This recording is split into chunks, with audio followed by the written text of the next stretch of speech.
Welcome home to USA Global TV and Radio, a place where dreams take flight, with authentic storytelling, diverse perspectives and meaningful conversations, where global stories unite and bridges are built beyond all borders. Discover world-class education, entertainment, hope and inspiration. Together, we're building bridges worldwide. Subscribe to our channel, USA Global TV. Download our app, USA Global TV. Be our guest or join our team. Visit usaglobaltv.com. Thanks to our founder and executive producer, Dr. Jacqueline Kerbeck. Music score by Yeffy Tang from Cloud Road Music. Voiceover artist Mike Porter. Creative direction by Paul Garcia. USA Global TV and Radio. Your home for global connection. All rights reserved. This video and its contents are the exclusive property of USA Global TV and Radio. Unauthorized use, duplication or redistribution in any form is strictly prohibited.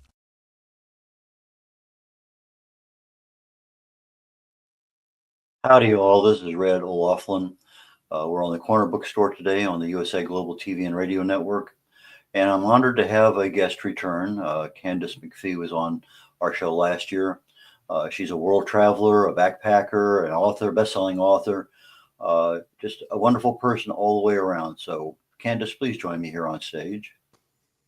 Hi, how are you? Again, exceptionally well, as always. I love it. I was relating to Candice that just what you say, you become. And I've been saying this now for, 15 years probably. And it really does change. The mere fact that you think it's one thing, but when you actually hear it out loud, it really has a function on the body. So when somebody says, "How are you?" you say, "Okay," or not, not so bad. You're actually telling yourself what things are. But that's a topic for another conversation. So we'll dive right into Candice. And Candice is a backpacker, a traveler, all sorts of things. So why don't we start with the traveling part, because I think that's fascinating. You've been to 4 different continents? Yes, I have. I left home when I was probably late for a traveler. I was 26 when I left home, and went to work started in the UK in London, and then bought an around the world airline ticket from there and traveled all the way around the world, and hit a lot of interesting sites along the way, and that's what my books are about. So were you living and working in the United Kingdom at that time, or was it just happened to be there? Yeah, I had they have student visas. I'm Canadian, so they have student visas for Canadians, and you can go and get just a regular sort of, not a career progressing job, but just a Joe job. I don't know if we still call them Joe jobs. We used to call them Joe jobs. So I did a lot of jobs that actually don't exist anymore. Because it was so long ago. One job I had at the Royal College of London, and I actually opened mail, people that applied by paper to the university, and I typed in their applications. So stuff like that just doesn't exist anymore. So yeah, I did a lot of interesting, boring stuff. Interesting. I'm trying to think, do I have any jobs that don't exist anymore? I'm sure there probably are, just nothing pops out at me right now. But yeah. Anyway, so you're overseas and you say, well, let's just continue going. And it's so close to Europe. So did you have any language issues at the time? Oh, I had loads of language issues. It kind of, the whole thing sparked because my mom died when I was 22. And I was a caregiver for her since I was 14, so for 8 years. And I kind of didn't know who I was. I didn't know what I wanted to do. And a lot of people, it's not a big surprise at that age that you don't know what you want to do. But that was just the kind of path that led me into not knowing what I wanted to do. And then that sort of sparked my interest to travel. So I started in the UK and then went on from there. As far as language issues, yes. The first place I went after the UK was to Russia. So they had a different alphabet, different language, just a whole different culture, a whole different sort of lifestyle. And a lot of challenging things, like just getting around stuff, trying to just find the right train platform was difficult. Oops, try to get myself organized here real quick. Having a little technical difficulty, but I'll get that fixed very quickly. The Cyrillic alphabet, did you master that at all while you were over there? Absolutely not. I'd actually taken a Russian class in college because I got my wisdom teeth taken out before I went to register for class, and I thought it was a really good idea at the time. And I knew a few words, but nothing that was entirely helpful. I was familiar with the alphabet, but I was traveling with a friend at the time. So what we would do is we would kind of say, okay, hangman, backwards R, A. And so we kind of had like handles, like names for all of the letters. And then one person would be the spotter trying to look for where to go. Like in Moscow, for example, they don't number the exits, which is a little bit bad. Maybe they do now, but back then they didn't. So you'd have to get the exact name right of the exit. And if you got it wrong, you were a kilometer or two away from where you want to be, because it's just like the escalators they just keep going. So yeah, if you made a mistake, you'd be paying for that. So my brothers and sisters were living in Japan for a while, and they would get on the subway or whatever it was. I guess it's called subway, and they would have to count the exits in order to get off at the fourth exit, and so they knew where they were, even though they couldn't read any of the Japanese at that time. And this is what, 40, 50 years ago, I guess, 50 years ago, probably. So it's quite a while. But anyway, so you were doing all this travel, you were taking pictures, and then from what I remember of your background, you got married, you had some kids, and then a wonderful thing called COVID happened. And yes, COVID. so was this the beginning of your writing career because you were kind of forced into it, so to speak? No.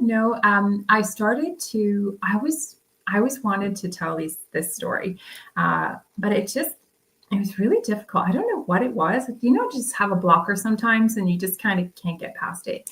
So I started transcribing the journals that I'd taken journals while I was traveling, and I started transcribing those mostly on maternity leave with my first and second kids, and I thought, oh yeah, this is good. But then I got caught up in work, and I just kept working, and my kids got big, and work stopped becoming as interesting as it was. If that makes any sense. I fell out of love with it. For a lot of years, I was really energized and excited to go to work. And I was like, yes, this is so good, and getting that buzz.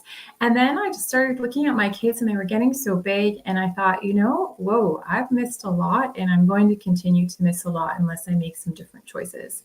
So I quit my job, and a couple of years later, COVID happened. So then I really was able to get into writing. So that's kind of where it started for me.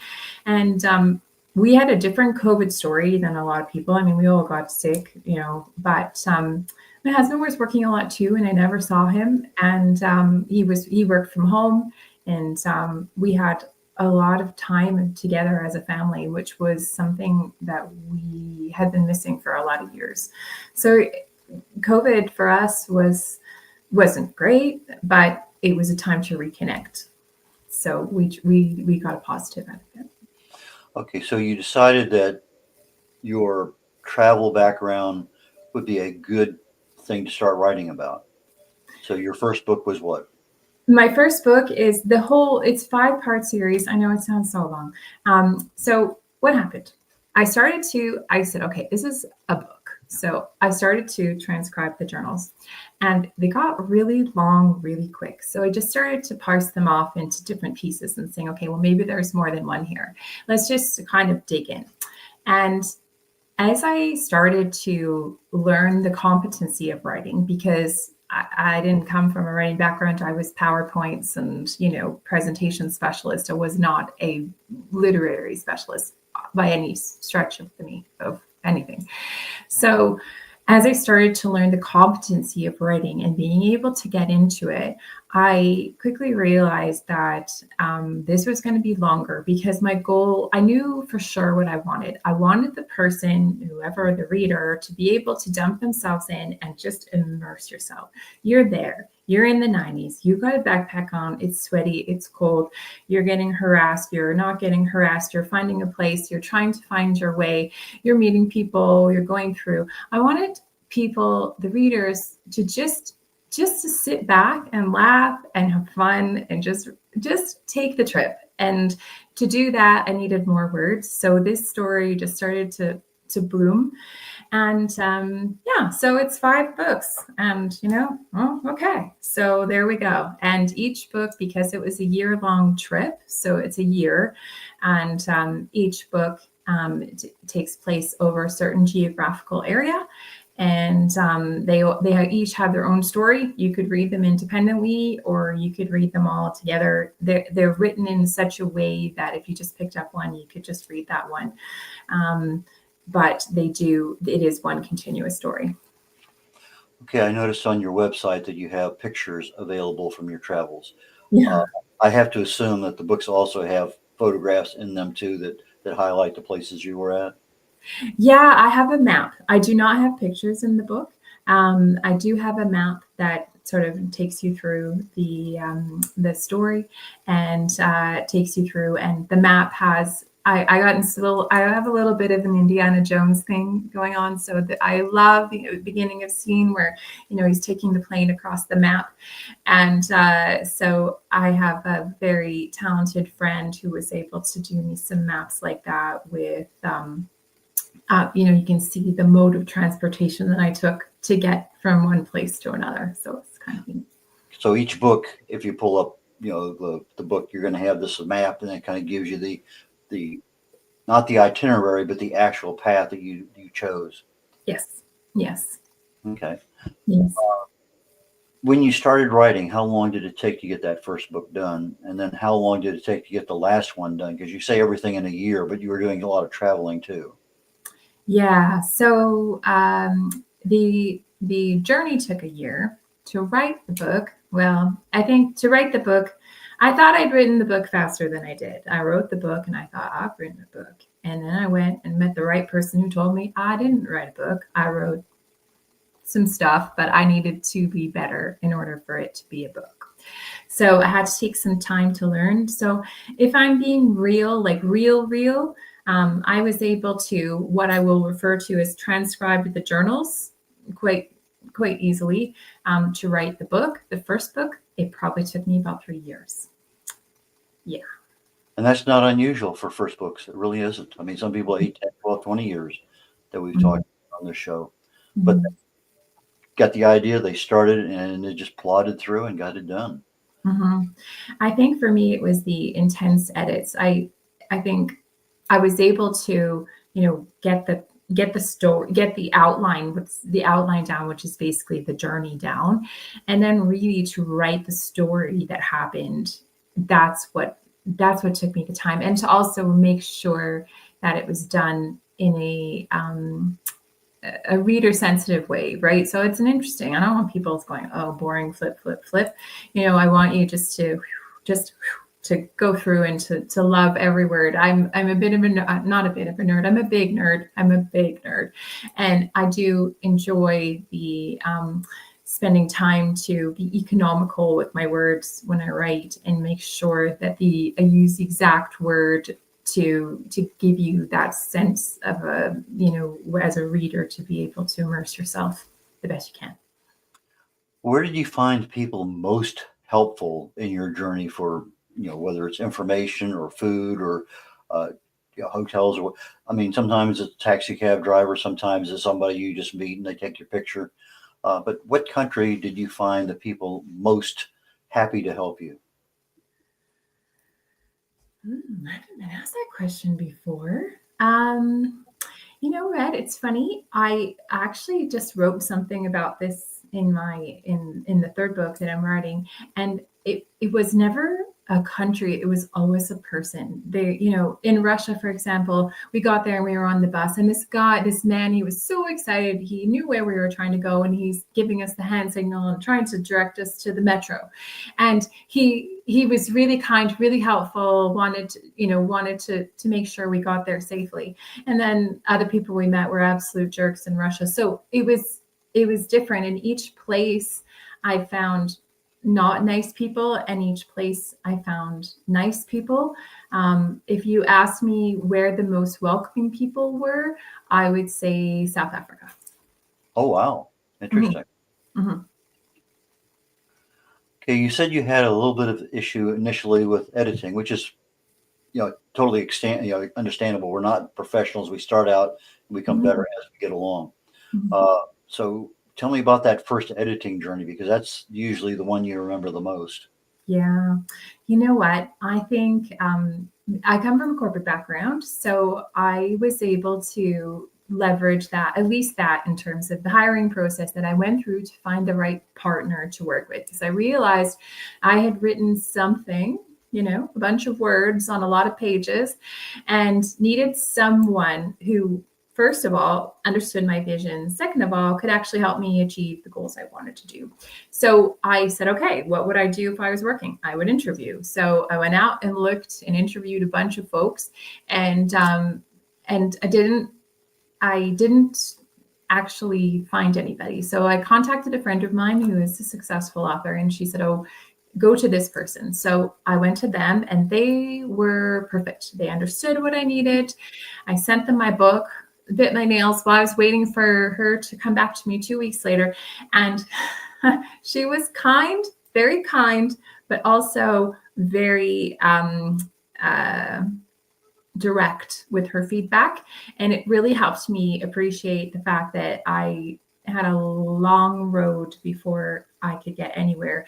And I got feedback on writing rather than the story. So it took me 3 goes until I got feedback on the story. And then once I got the feedback on the story, I was able to say, okay, I get this now. I get the components of this now. I get how to tell a good story now.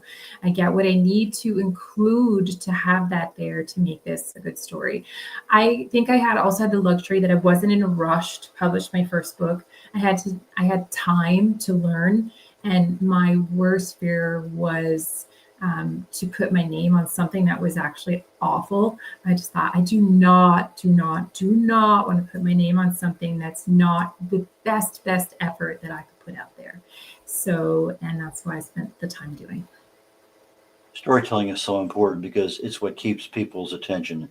Mm-hmm. We make an excellent storyteller vocally, but trying to get that on piece of paper and capture people's attention and inspire them to be part of whatever you're doing is a difficult thing. And you tweak, and then all of a sudden the story doesn't become a story, it becomes something else. Mm-hmm. And that's a difficult aspect. It's one of those things I tell people, the stories are what keep people in the book. And so when you're doing that, fact, but you need a little deviation, and a story could be literally 2 or 3 sentences. It could be 2 paragraphs. It could be a page and a half. And the story keeps people interested. And so with you, everything you're doing can be a story, because as you're wandering around in a foreign country, everything's foreign, obviously, so it's your impressions, your perspectives, your assessment of what's going on and what helps, what doesn't. I remember first time I took a bunch of cash over to Europe, and I said, okay, fine, I'll just go to the bank. Well, places where I was at didn't have banks, believe that or not, out in the country. Mm-hmm. And then when I finally found one, I got absolutely robbed on the exchange rate. So my lesson learned was ATM machines. Yes. But then sometimes you get into a hotel, they don't take credit cards, believe it or not, back in the 90s. But there's 200 ATM machines within 4 blocks. I mean, it's crazy. So, anyway. So you get your book edited, it's ready to go. You have a cover, somebody did your cover for you. Tell us about that. Yeah. So I treated that the same way again. I just treated this like one big project plan, because I thought, you know what, I actually made, again, proud nerd. I made a project plan, And I thought, okay, if I make a project plan, I'll get through it. Otherwise I might, just say, oh, forget it, too much. I said, no, need a goal, need a plan. Let's put it together. So I treated it the same way. I went onto various sites to look for a cover designer. I had a few false starts. I went to people, and I had worked in marketing way back, my first job. And I remember I had written the ad agency a memo on an advertisement that we wanted. And my boss just canned me and said, you know what, you were way too directive. You said you wanted this. You need to give them space to create. And I just thought, I was a bit put out, and I did the exact same thing when I started with the covers, because I said, I want it like this and I want it like this. And the person did nothing wrong. They gave me exactly what I asked for, and it was horrible. And I thought, okay, I've done it again. So what I did was I just said, okay, step back, just do a lighter brief and just say, this is what I'm looking for. What do you have? And I met this person, and he just got me. He was like, yep, and sent me something back. And I said, yes, that's it. And gosh bless this man. He had the patience of a saint, and I was just so picky about each thing. And he just redid it for me. And then it just became the covers. So. Okay, we're going to take a commercial break. Be back in just a minute or so, not very long. So, again, we'll be back. Sounds good. USA Global TV and Radio proudly presents Steve Klein Art at steveklein.art. My name is Steve Klein, born Manchester, England, 1953. My quest in my lifetime is to create artwork from my soul and the deepness within my wildest dreams and fantasies. In 2012, my heart stopped when I was given too much anesthetic for a minor knee operation, and this near-death experience took me to another multi-dimensional world, an out-of-body experience, and I was given the gift of being blessed by an overwhelming, burning passion to become, for the very first time in my life, an artist with an eternal, passionate desire to bring my art, which I've named multi-dimensional, subliminal, freeform art, to the world, as only 3% recover from what I experienced, and now in my golden years want to release my cosmic, vital energy through my art to allow people to be a part of my cosmic dance.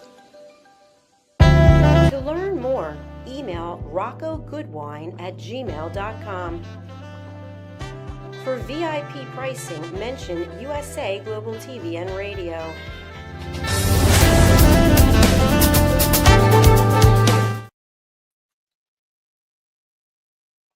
Howdy, red-olaughlin here on the Corner Bookstore on the USA Global TV and Radio Network.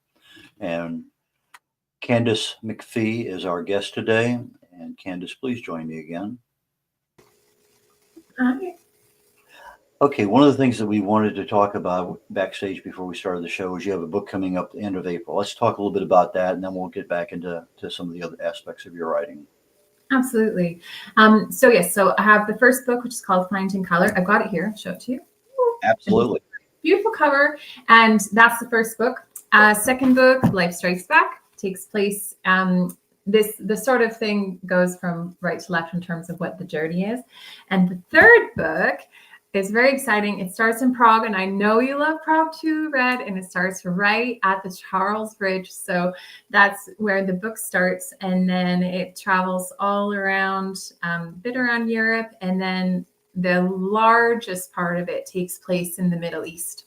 So it's a dusty, kind of bumpy ride from Amman to Cairo. Yeah, the Charles Bridge is one of my favorite. I've been on it literally dozens of times. In fact, my favorite bar is called Ooflek Oo. It's been in existence since 1399 in the same building. Yeah.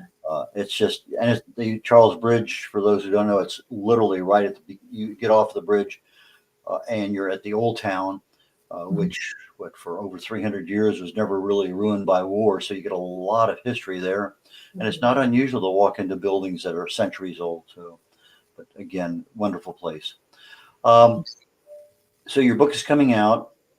You spent how long have you spent on this one with writing and editing and getting ready, cover design, all the rest of the stuff you need to do? This one was about a year. It's funny because I knew there was 5, so I worked with the cover designer since I started book 1. I've been worked on all of the covers at the same time because they're kind of they line up together. So the covers are for all the books are all done, which is great. And the writing, though, because remember I told you with the editing process I went to the editor and they gave me feedback on the book. I took the second book, applied that, went to the editor, they gave me feedback on the book, went to the third book, did the same thing again. And then that's when I got feedback on the book. So I went back and rewrote the first book, rewrote the second book. This is the whole iterative, like it's almost the sort of sign of insanity.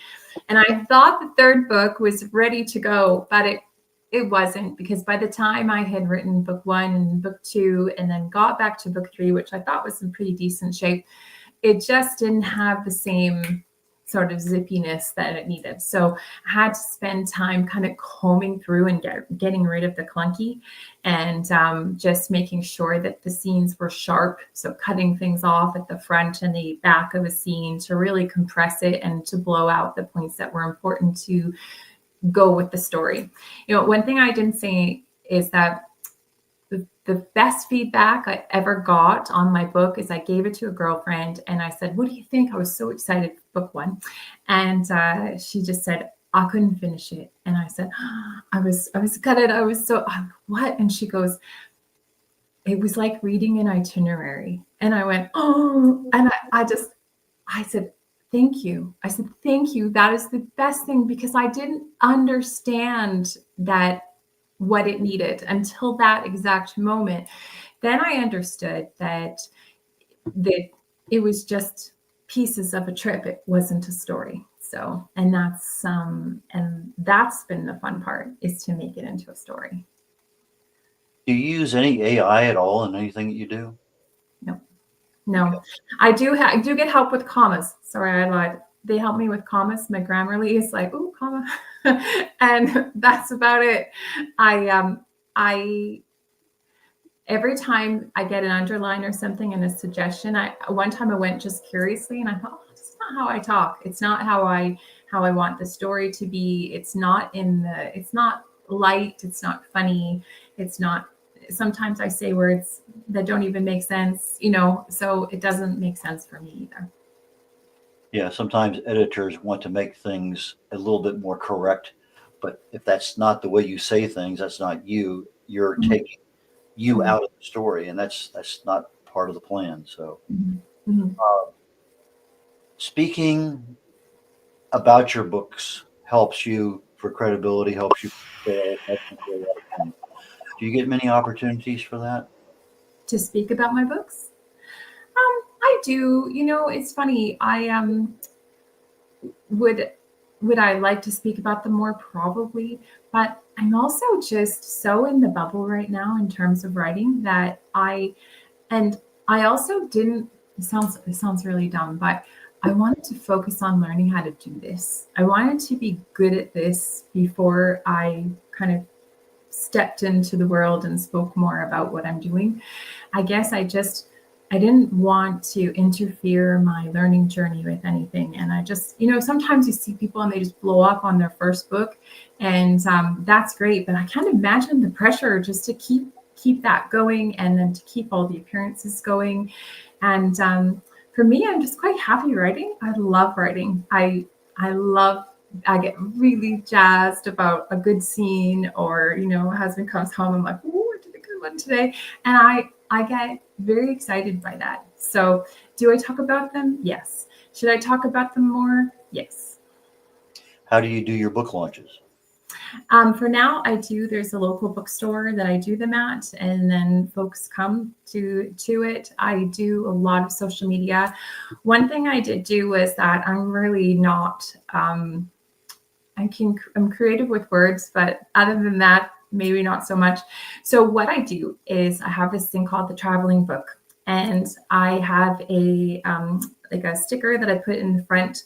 And then anytime anyone I know goes on holiday, I send a book with them, and then they do a little film for me of where the book is, and then they just leave it.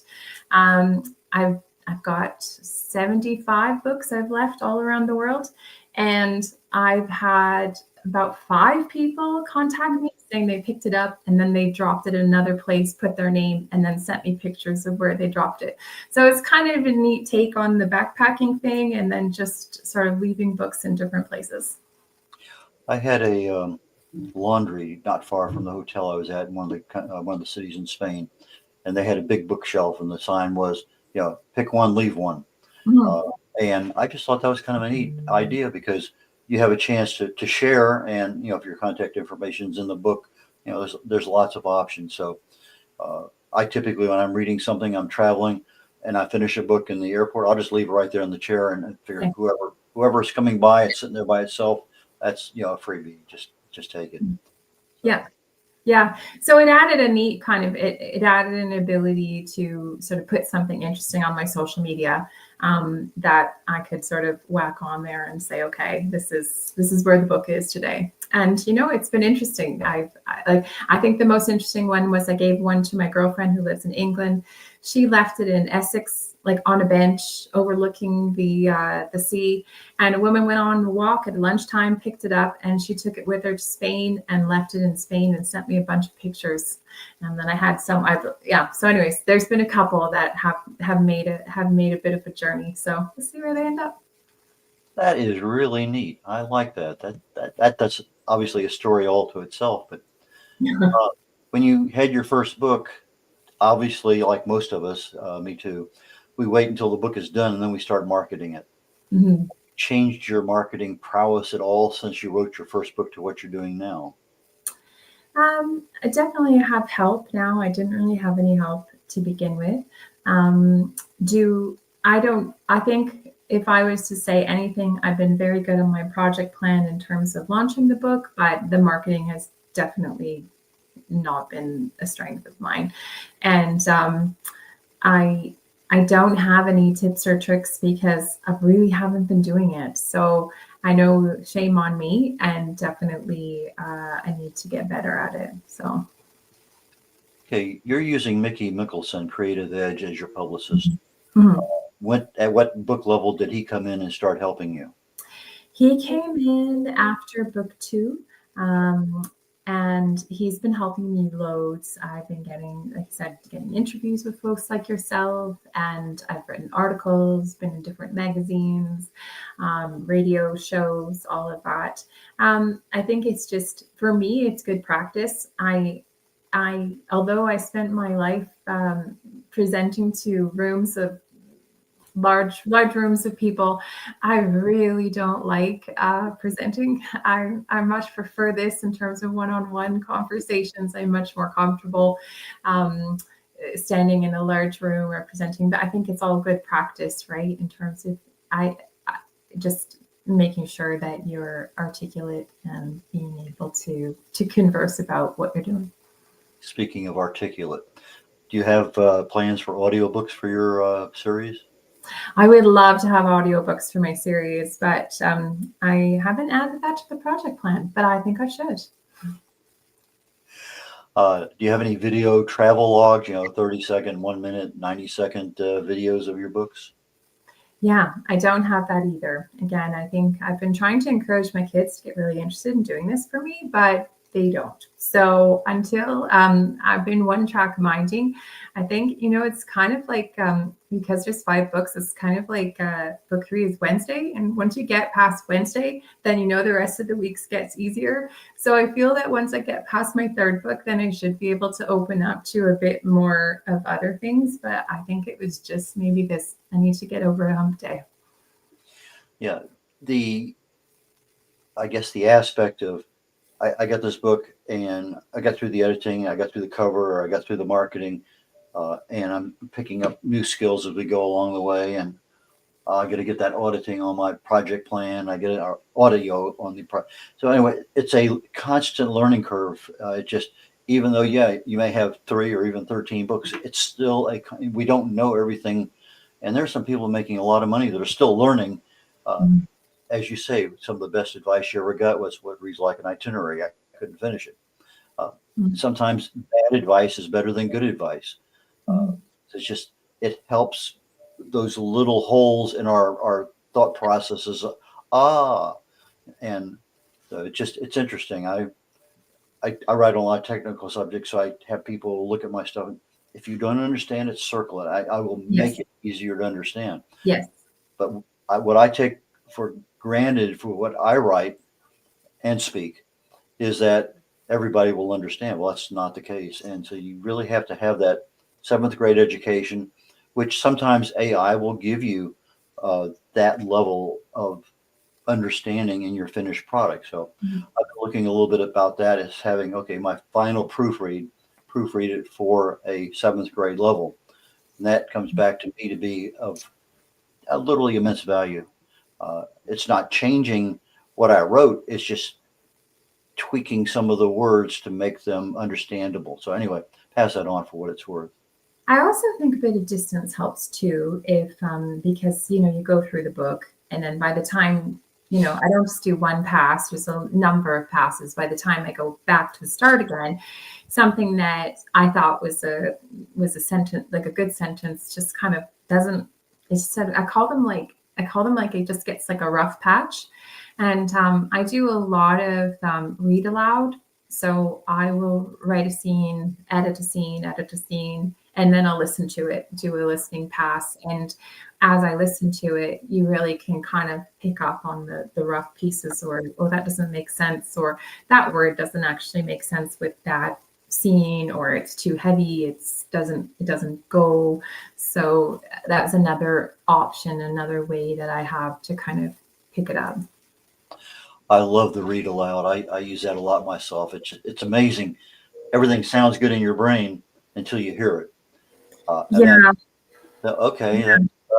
not what I planned. Yeah, and I also notice I skip words sometimes if I'm writing really fast, and then I read it, and even when I read it, I don't notice the words missing. But when I listen to it, I'm like, well, okay, go back in and put it in. Candice, the best advice I ever got. I had an editing party at my house one night, and one of the guys wrote on there, it says, you use if too much, try when. And so I went back into the deal and I did a find. I had 87 ifs. And when I read each one of them, I think 84 of them I could change to when. And, when I'm writing a health book, I said, if this happens, do this. But when you say, when this happens, do this, it's a different mind interpretation. And so that was one of the ones. I think another clue he gave me was almost every time you use the word that, you don't need it. Exactly. I had that one too. And I actually passed that along to my husband, and he goes, oh, you've saved me so much room on presentations. Those of that, when they want it to be very economical with their words. So he was quite excited about that too. Candice, how do people buy your books? How do they get in touch with you? The best way is through my website, because all the links are there on the books. So you can just go to the buy, because sometimes when you search it on Amazon, they're on Amazon, but sometimes they don't come up as easily. So it's just best to go through my website. Website for our audio audience is Candice Macphie. It's CANDACE, Candice Macphie, MACPHIE.com. So Candice Macphie, MACPHIE.com. Candice, thank you so very much for your time today. I really and truly enjoyed our renewal this year. Yes. And I wish you the best on book number 3. And when will you be starting book number 4? Straight away, getting right into it. I need these to go faster. So I'm excited to write book 4. It's about Africa. It's just going to be a beautiful story. So I'm looking forward to that one too. Well, I'm so happy for you. I've only been to one country in Africa, and that was a long, long time ago. But Africa is so huge. It's like 3 United States' independent placements it's just a really, really big place. It just, yeah. Anyway, Candice, have fun, enjoy, and good luck on book number 4, and wish you the best. Take care. Thank you. Thanks very much. Red-olaughlin here. We're wrapping up the Corner Bookstore on the USA Global TV and Radio Network. My next show today is going to be called Talking Heads. It's a little over an hour from now. And I have a series I'm doing, what would I do? That's the name of the series. I research the human body at the cellular level, chemically speaking. I look for cause and effect relationships. So I have some insights into things, of what causes things to happen. So when I look at a particular topic, cancer, sleep, whatever it may happen to be, I try to, what would I do in order to improve things? So my topic today is pain management, and I'm looking at it from what would I do? So from that perspective, I'm going to bid you all adieu and take care. Catch you all next week. Bye now. Meet Red O'Laughlin, TV show host, presenter, and author. Howdy all, red-olaughlin here. I'm a TV host on the USA Global TV and Radio Network. Red has 3 weekly shows every Thursday. I've been a TV host now with USA Global probably maybe just a little over 3 years. Probably, I know for sure, 250, 300 shows. Join Red on the Corner Bookstore.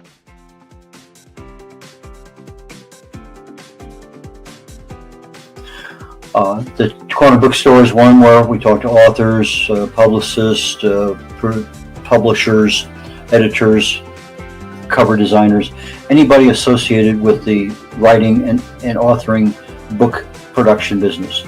You have somebody in that area, I can help you with regard to getting your book done, getting it published, working with you on a cover.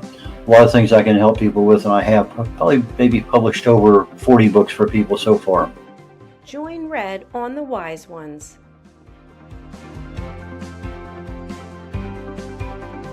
On the Wise Ones, I'm looking for entrepreneurs, business owners, people who have wisdom, lessons learned over time that they can share with others. So please go to usaglobaltv.com, sign up, and join me there. Book your session on usaglobaltv.com. Join Red on Talking Heads.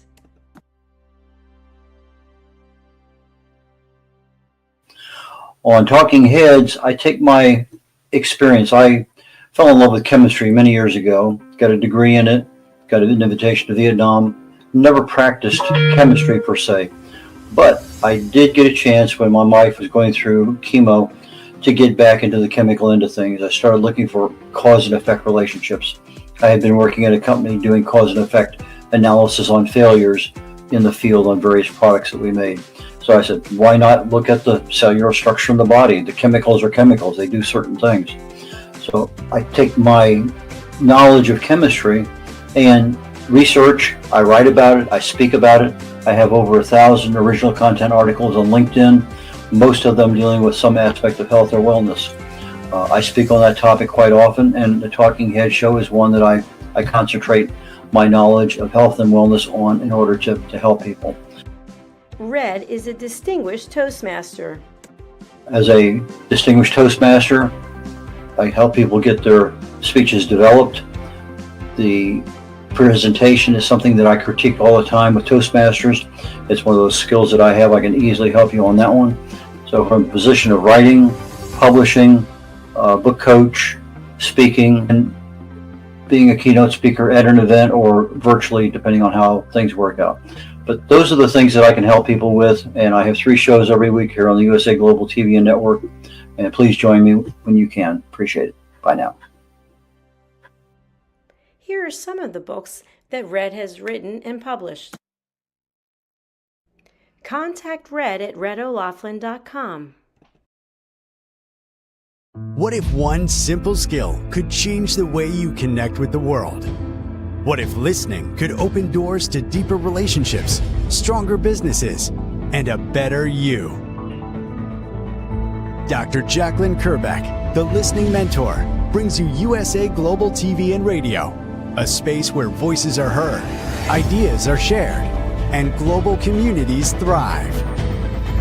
Through the elevated listeners' courses and books, you'll master the power of listening, set boundaries with confidence, and transform conversations into opportunities. Join us. Listen, learn, elevate. Whether you're a leader, a coach, a business owner, or someone seeking stronger connections, your journey starts today. Subscribe, learn, and transform today.